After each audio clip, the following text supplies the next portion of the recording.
The night everything broke in Franklin was so ordinary it almost felt insulting. We were sitting around my parents' dining table, the same scratched wood I grew up doing homework on, and I was reaching for the bowl of mashed potatoes when it happened. Dad put his fork down. The tiny clink sounded too sharp in the quiet room. He looked straight at me, no warmth, no hesitation, and said, "We don't need your money, Kimberly." Mom didn't even blink. She just added, smooth and practiced, "Or you." The room stopped. Even the clock on the wall felt like it held its breath. Madison leaned back in her chair, folded her arms, and jumped in like she had been waiting her turn. "She's right. Nobody needs your money or you." She said it calmly. No shaking voice, no regret. Just like she was finally saying something they had all agreed on in a group chat I was never added to. For a second, I honestly thought I misheard. My ears rang. My chest tightened. The walls looked like they shifted a little closer. I scanned their faces, looking for a crack, a flinch, a hint that someone would say, "That came out wrong." Nothing. Not a single eye met mine. That was the moment something inside me snapped, but not in the way people think. I didn't start yelling. I didn't cry. I didn't beg them to rethink it. I just went quiet, completely quiet, in a way that scared even me. Because they thought those words were the final cut. They had no idea what my silence actually meant, or what I was about to do with it. For years, I told myself distance was the problem. I lived in San Francisco, buried in code and deadlines, and convinced myself I just wasn't around enough to make the relationship feel like a real family. It was easier to blame mileage than to look at the cracks underneath. Franklin was never soft. Our little house always smelled like motor oil from my dad's work clothes and fabric softener from my mom's latest quilt. Bills were always a little behind. The tension in the air felt permanent, like the house was constantly waiting for bad news. I remember those recession years so clearly. Mom whispered about overdue notices at the kitchen counter. Dad pacing the hallway long after midnight. I'd lie in bed pretending to sleep while every word slid clean through the thin walls straight into my chest. Madison was 10 when she started crawling into my bed on the bad nights. "We're not going to lose the house, right?" she'd whisper. I was 12. I didn't know. I told her no anyway. That was the night I handed myself a job I never applied for, protect her. Carry her fear along with my own. Fix everything, somehow. School became the only place that felt like mine. I did homework with a flashlight so I wouldn't wake her up. Teachers noticed I could lose myself in logic and patterns. They pushed me toward computers, told me I had a brain built for problems bigger than Franklin. By high school, I was winning little coding competitions, writing tiny programs while the rest of the town was worried about football scores. I dreamed of something beyond past due notices taped quietly to the fridge and dinners where no one really spoke. When I finally got my scholarship and left for the city, I left with more than a suitcase.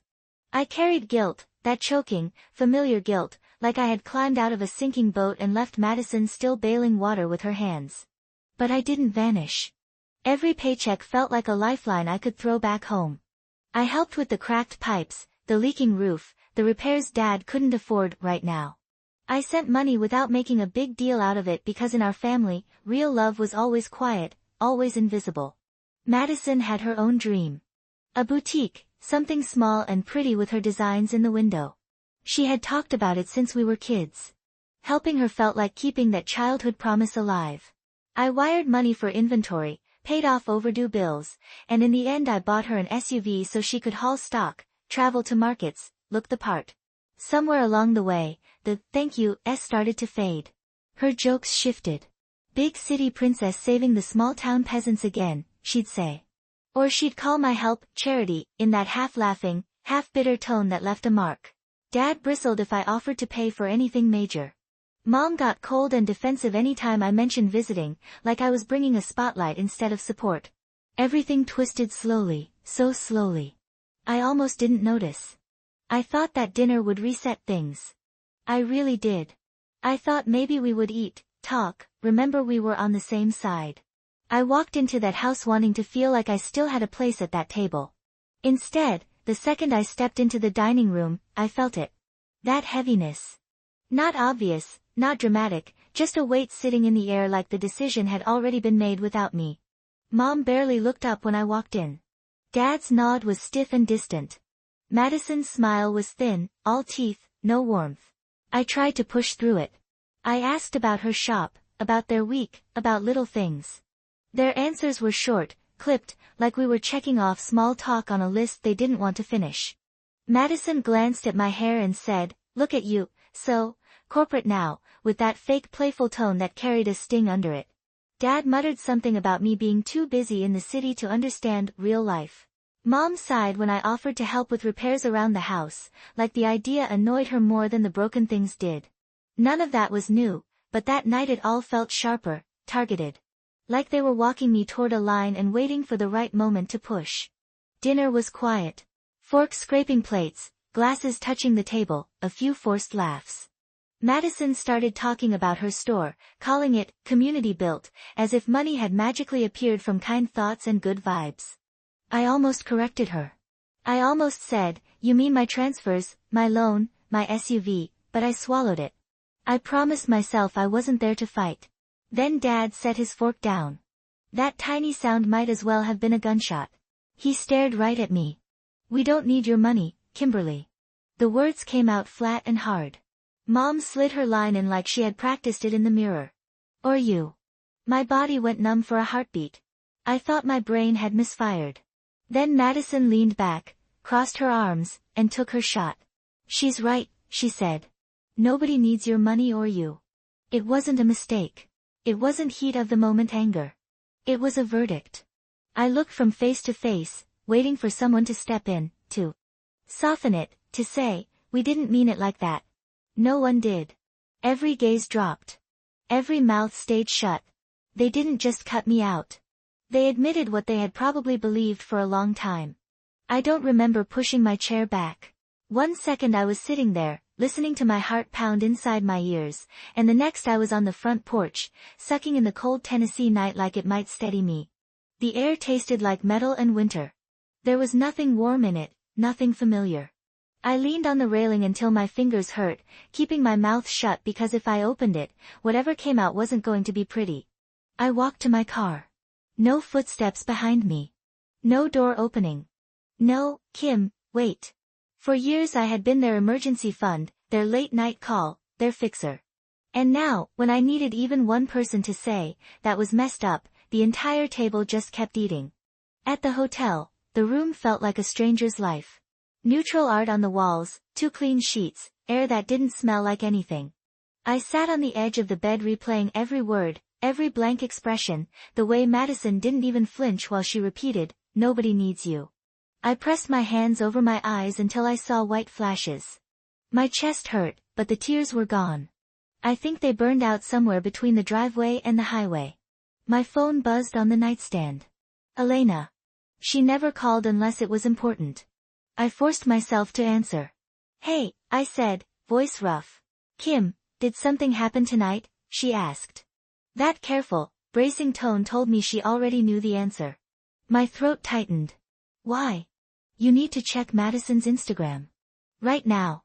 I opened the app with shaking hands, typed my sister's name, and there it was. Post after post of Madison smiling in her boutique, posing like a small-town celebrity. "Built this empire from nothing," one caption said. "Self-made and proud." I scrolled. The same story over and over. No mention of the money I wired. No mention of the loan I co-signed. No mention of the SUV registered in my name parked outside that shop. Just Madison, Franklin's favorite self-made success, soaking in comments from people who had no idea whose pockets their praise was really coming from. "That's not even the worst part," Elena said quietly. "Check the comments. Erica wrote that you never helped, and that Madison never took a single handout. People are eating it up." Something in me shifted, clean and sharp. The hurt from dinner hardened into something else. Not just anger. Clarity. I wasn't just unwanted. I had been erased. I closed Instagram. Opened my laptop instead. My fingers hovered over the keyboard, but they weren't shaking from grief anymore. They were steady.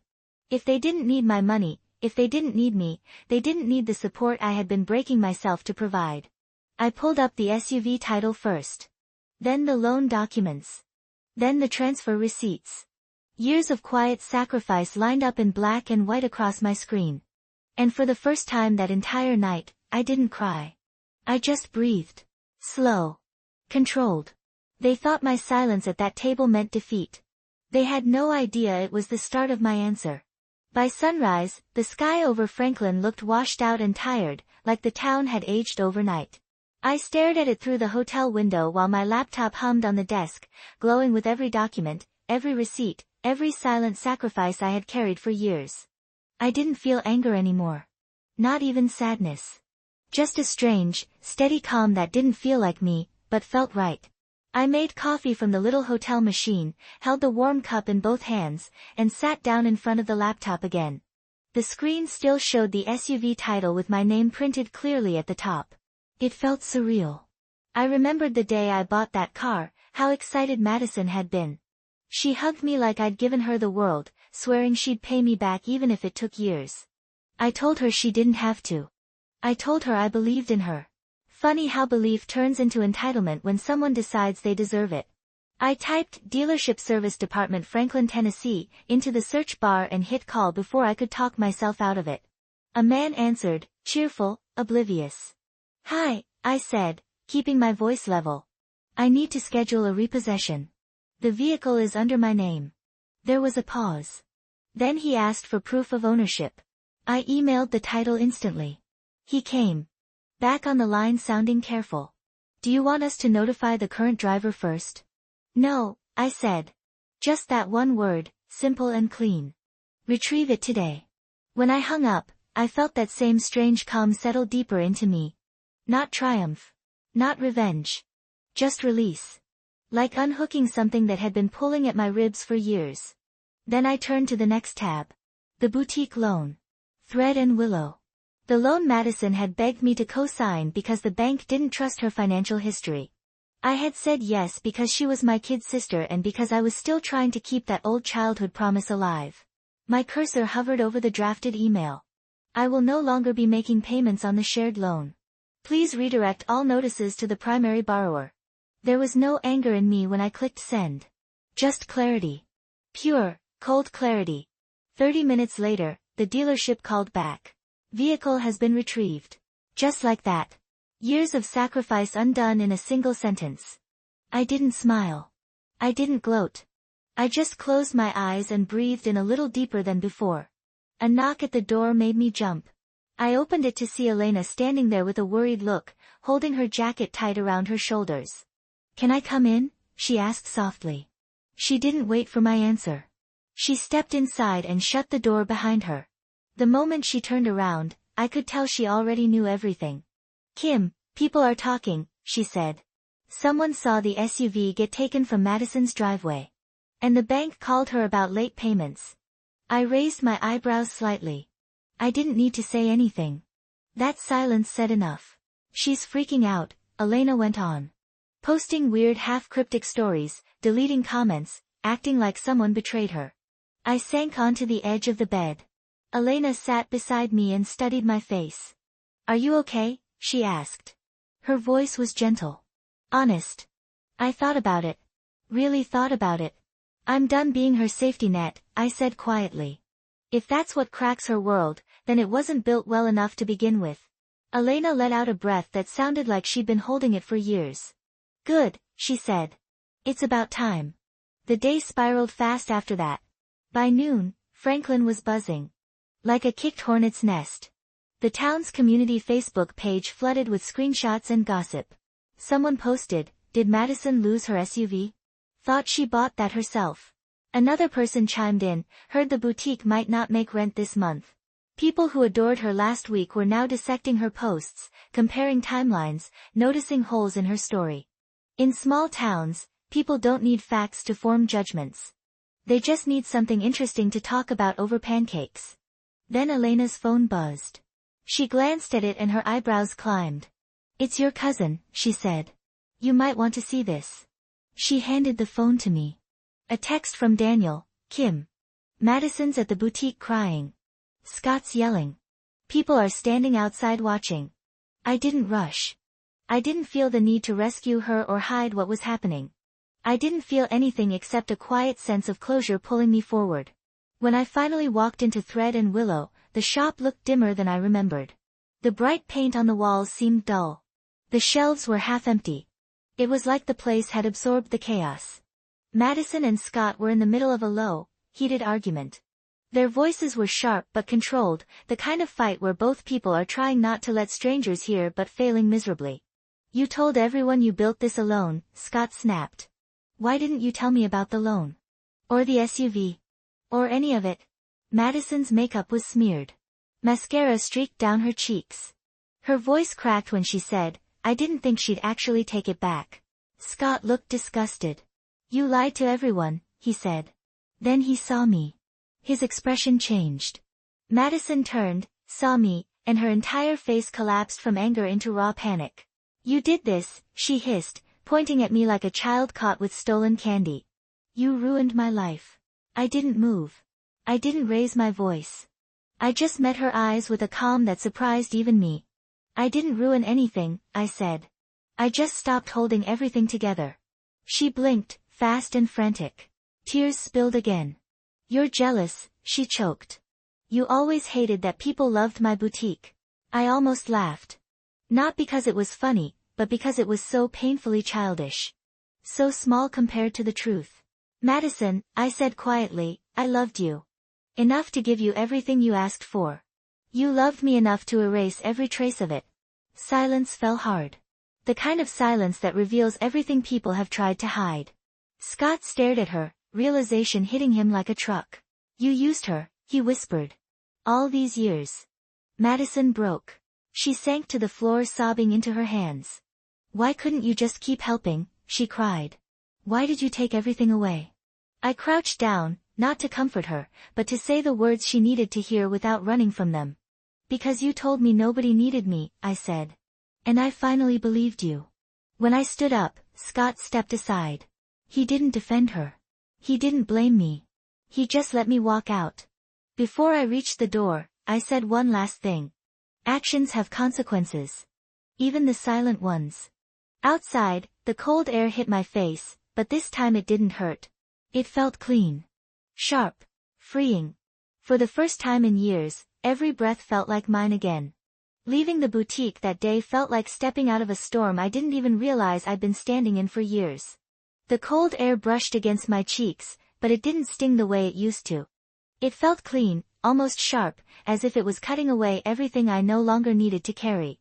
I walked toward my car without glancing back, letting each step loosen something inside me that had been knotted up since childhood. As I drove to the hotel, Franklin passed by my windows in slow motion. The same streets I once biked down as a kid, the same quiet neighborhoods where porch lights glowed too early in the evening, the same diners where people exchanged secrets like currency. But the town didn't feel like mine anymore. It hadn't felt like mine for a long time. I just hadn't let myself admit it. Back in the hotel room, the quiet wrapped around me like a blanket. Not heavy, not suffocating, just peaceful. I sat on the edge of the bed and realized how foreign that feeling had become. Peace. I had spent so many years trying to fix things, trying to hold people together, trying to be enough, that I forgot what it felt like to just be. My phone buzzed again, but this time I didn't rush to check it. I let it ring out, let it fall silent. Whoever it was could wait. For once, I wasn't dropping everything for anyone. When I finally did look, I saw 2 voicemails from my parents. Both long. Both frantic. Both dripping with a kind of urgency that only appears after consequences arrive. I didn't play them. I didn't need to hear excuses or panic or last-minute attempts to rewrite what they said at that dinner table. I deleted them both, not from anger, but from clarity. Protecting myself didn't require permission. By morning, the town was burning with gossip. Franklin didn't do quiet chaos. It did loud whispers in grocery store aisles. It did text messages sent in bursts. It did porch conversations that pretended to be concerned but tasted like entertainment. Madison's world was unraveling in real time. People questioned her posts, her claims, her self-made story. They compared dates, noticed inconsistencies, connected dots she never thought they'd look at. Scott moved out for a few days. My cousin said he needed space to figure out what was real. And for the first time since this all began, I realized I wasn't sad about any of it. I wasn't guilty. I wasn't conflicted. I was free. When it was finally time for my flight back to San Francisco, I drove to the airport in silence, watching the landscape fade into the distance. I didn't feel like I was leaving home. I felt like I was returning to it. The plane lifted off the ground, and the moment the wheels left Tennessee soil, something inside me released. By the time we touched down in San Francisco, I felt lighter, clearer, almost like the city welcomed me back with open arms. My apartment was still and warm when I walked in. I hung my coat, kicked off my shoes, and opened the windows. The evening air drifted in, crisp and cool. I brewed a cup of tea and stood by the window, letting the city lights dance against the glass. For the first time, I didn't think about who I needed to take care of. I didn't think about bills back home, or how to help someone's business, or how to patch cracks in a house full of resentment. Instead, I thought about my life. My future. My peace. I realized something as I sipped that tea. Boundaries aren't punishments. They're choices. They're doors you learn to close so you don't drown in the same place you were trying to keep afloat. I didn't need revenge to feel whole. I didn't need to destroy anything. I just needed to stop sacrificing myself for people who only valued what I gave, not who I was. And if you've ever been the person quietly carrying the weight of a family while they pretended they didn't notice, I hope you hear this. Your worth isn't measured by their gratitude. Your peace isn't selfish. Your absence isn't cruelty. It's survival. I sat down on the couch, curled my legs under me, and let myself breathe. Not as the fixer. Not as the provider. Not as the family's safety net. Just as a woman choosing herself for the first time in her life. And it felt like freedom.